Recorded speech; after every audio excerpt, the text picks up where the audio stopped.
Hello બાળકો, કેમ છો? આજે આપણે ધોરણ 9માં સ્વાધ્યાય 2.1 એનો દાખલા નંબર 1 છે શીખવાના છે.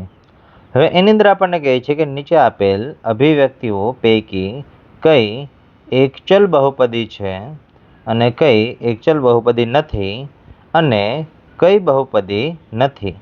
તમારા જવાબ માટે કારણ આપો. એટલે કે અહીંયા આપણને 3 પ્રશ્નો પૂછ્યા છે. એટલે કે અહીંયા આપણે પહેલા એ કહેવાનું છે કે ભાઈ આમાંથી કઈ જે બહુપદી છે એકચલ બહુપદી છે. અને જો કદાચ એકચલ બહુપદી નથી તો એમાંથી કઈ એવી બહુપદી છે કે જે એકચલ બહુપદી નથી અથવા તો સાવ બહુપદી પણ નથી.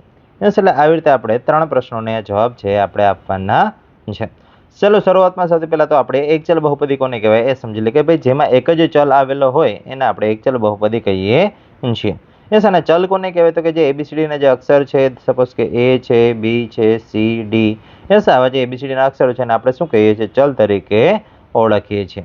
ચલો હવે જોઈએ કે ભાઈ ધારો કે જે પહેલી બહુપદી જે આપણને અહીંયા આપી છે એની અંદર કહે છે કે 4x² - 3x + 7. આ જે બહુપદી છે એમાં ધ્યાનથી જોઈએ તો બધામાં x એક જ ચલ છે. એટલા માટે આ શું છે તો કે એક ચલવાળી બહુપદી છે. તેથી આપણે લખી શકાય કે ભાઈ આપેલ બહુપદી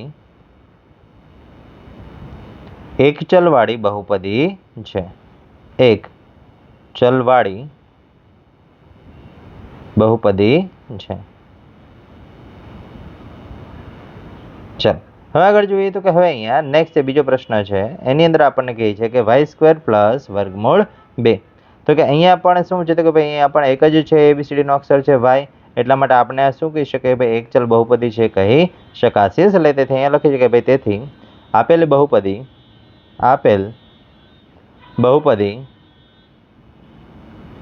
એકચલ બહુપદી છે.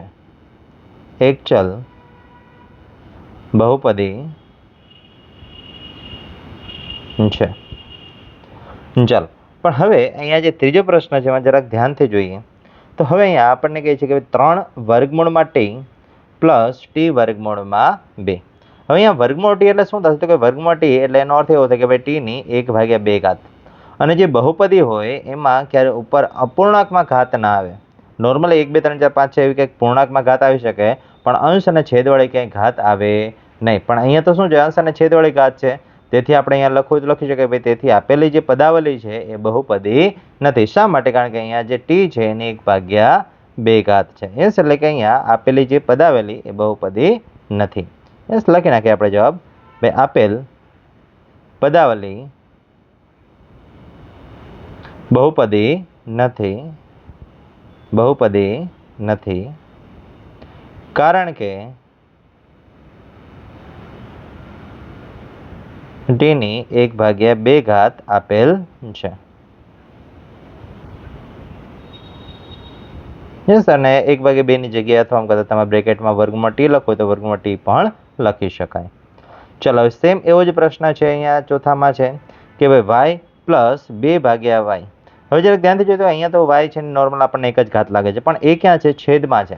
ધારો કે છેદમાંથી આપણે અંશમાં લઈ જવું હોય તો શું થાય તો કે અંશમાં લઈ જવું છે તો ઘાત છે માઇનસ થઈ જશે. એટલે કે અહીંયા આપેલી જે પદાવલી છે એને બીજી રીતે લખવું તો આવી રીતે લખી શકાય y + 2 ની y ની -1 અને આપણે હમણાં જ જોયું કે ભાઈ જે ઘાત છે એમાં ક્યારેય અપૂર્ણાંક પણ ના આવે, ક્યારેય માઇનસ પણ ના આવે, ખાલી એકલા પૂર્ણાંકો જ આવે. યસ, એટલે અહીંયા પણ જો -1 થતી હોય તો આપેલી જે પદાવલી છે બહુપદી બનશે નહીં. યસ, એટલે આપણે અહીંયા લખી શકીએ ભાઈ તેથી અહીંયા આપેલ પદાવલી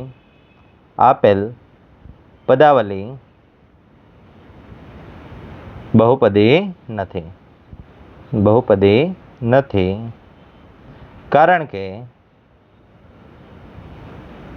શું છે તો કે એ 2/y આપેલું છે. 2/y બરાબર 2 અને y ની -1 થાય છે એટલા માટે યસ આપેલ છે.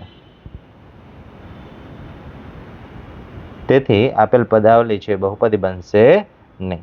ચલો હવે આગળ જોઈએ છેલ્લો અને પાંચમો પ્રશ્ન. એની અંદર આપણને કહે છે કે x ની 10 પ્લસ y ની 3 અને t ની 50. એટલે કે બધાની ઘાત તો નોર્મલ જ છે પણ આપણે અહીંયા ધ્યાનથી જોઈએ તો અહીંયા એબીસીડીના 3 અક્ષર આવ્યા x, y અને t. તેથી આપણે જે પહેલો જે પ્રશ્ન હતો કે ભાઈ આપેલી જે પદાવલી છે એક ચલવાળી બહુપદી છે તો અહીંયા એક ચલ નથી પણ કેટલા ચલ છે? 3 ચલવાળી બહુપદી છે આપણને અહીંયા આપેલી છે. યસ, એટલે તેથી અહીંયા આપણે લખી નાખીએ કે ભાઈ તેથી અહીંયા આપેલ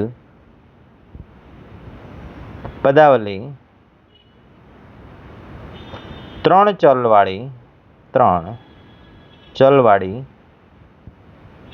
બહુપદી છે. એટલે આવી રીતે અહીંયા જે પહેલો પ્રશ્ન છે એ પૂરો થાય છે. થેન્ક યુ બાળકો. મળીએ નેક્સ્ટ વિડીયોમાં નેક્સ્ટ દાખલા સાથે.